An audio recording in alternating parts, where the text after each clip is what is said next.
হারিয়ে যাওয়া ফোন কিভাবে ব্লক করবেন? দেখুন, আপনাদের অনেকের ফোন চুরি হয়ে গেছে।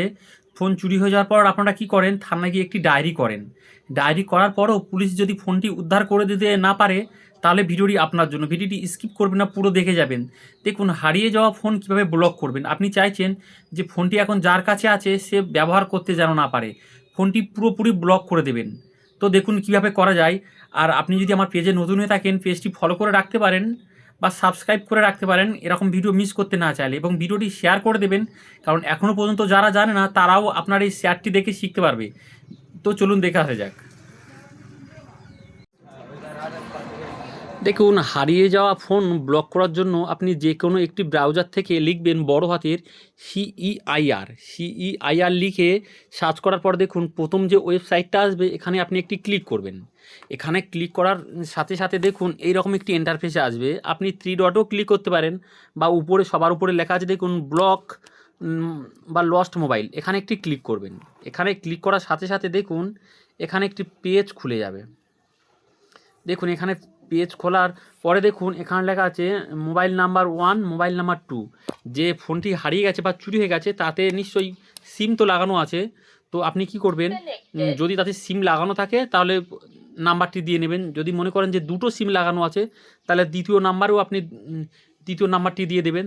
দিয়ে দেওয়ার পরে দেখুন আপনার যে ফোনটি আছে সে ফোনের যে বক্স আছে বা বিল আছে তাতে কিন্তু IMEI নাম্বারে আছে। আপনি কি করবেন, সেই IMEI নাম্বারটা বসিয়ে দেবেন। বসিয়ে দেওয়ার পরে দেখুন এখানে ডিভাইস ব্র্যান্ড, আপনি যে কোম্পানির ফোন সে কোম্পানি এখানে সিলেক্ট করবেন। সিলেক্ট করার পরে দেখুন আপলোড ইনভয়েস, আপনার যে বিলটি আছে আপনি বিলটি এখানে আপলোড করে দেবেন। আপলোড করে দেওয়ার পরে দেখুন এখানে মোবাইল প্রাইস, আপনার ফোনের যে দামটা সে দামটা এখানে লিখে দেবেন। এবার দেখুন লস্ট ইনফরমেশান, আপনি কি করবেন, লস্ট প্লেস মানে যেখান থেকে ফোন হারিয়ে গেছে বা চুরি হয়ে গেছে সেই জায়গাটি দিয়ে নেবেন। দেওয়ার পরে দেখুন ডেট, লস্ট ডেট, যে ডেটে ফোনটি চুরি হয়েছে বা হারিয়ে হয়েছে সে ডেটটি দিয়ে নেবেন। দিয়ে নেওয়ার পরে দেখুন স্টেট সিলেক্ট, মানে যে স্টেট থেকে ফোনটি চুরি হয়েছে সেইটি দিয়ে নেবেন। দিয়ে নেওয়ার পরে আপনার যে জেলা থেকে হয়েছে সেই জেলাটিও দিয়ে নেবেন। দেখুন এখানে পুরো ইনফরমেশানটাই দিতে হবে। আবার পুলিশ স্টেশন, সেই পুলিশ স্টেশনটি দিয়ে নেবেন।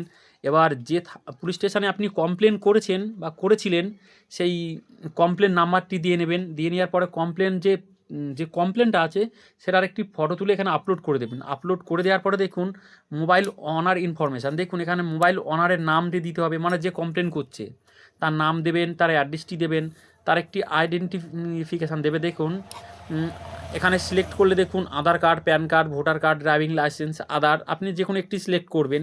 সিলেক্ট করার পরে যেটি সিলেক্ট করবেন তার ছবিটি দেবেন, তার নাম্বার দেবেন। ইমেল আইডি বলছে, কারণ ইমেল আইডি অপশনাল, না দিতেও পারেন নাও দিতে পারেন। দেখুন সবার শেষে নিচে দেখুন একটি ক্যাপচার কোড আছে, ক্যাপচার কোডটি সিলেক্ট করবেন। সিলেক্ট করার পরে দেখুন এখানে দেখুন আপনাকে অন্য একটি মোবাইল নাম্বার দিতে বলছে, মানে যে ফোনটা হারিয়ে গেছে যে নাম্বারটি সেটা না, নতুন যে কোনো একটা নাম্বার দেবেন। নাম্বার দেওয়ার পরে দেখুন এখানে ডিক্লেরেশান, দেখুন এখানে একটি ক্লিক করবেন। ক্লিক করার পরে দেখুন পসিটে ক্লিক করার সাথে সাথে যে ফোনটি হারিয়ে গেছে সে নাম্বারটি, সে ফোনটি পুরোপুরি ব্লক হয়ে যাবে। মানে যে পেয়েছে বা যে চুরি করেছে টোটালি সে ফোনটি ব্যবহার করতে পারবে না। পুরো বাচ্চাদের খেলনার মতো করে ব্যবহার করতে পারবে, ফোনটি থেকে টোটালি কোনো কাজ করতে পারবে না। এবং আপনিও সেফ থাকবেন যে আপনার ফোনে, এখন দেখুন ফোনে অনেকেরও অনেক কিছু ইনফরমেশান থাকে, সেগুলো লিকেজ হওয়ার কোনো ভয় থাকবে না, আপনি 100% সিকিউর থাকবেন। তো ভিডিওটি ভালো লাগলেও অবশ্যই লাইক করবেন, এবং আপনার যদি কোনো সমস্যা হয় এক্ষেত্রে আপনি আমায় কমেন্ট করতে পারেন, আমি অবশ্যই সমাধান করে দেবো।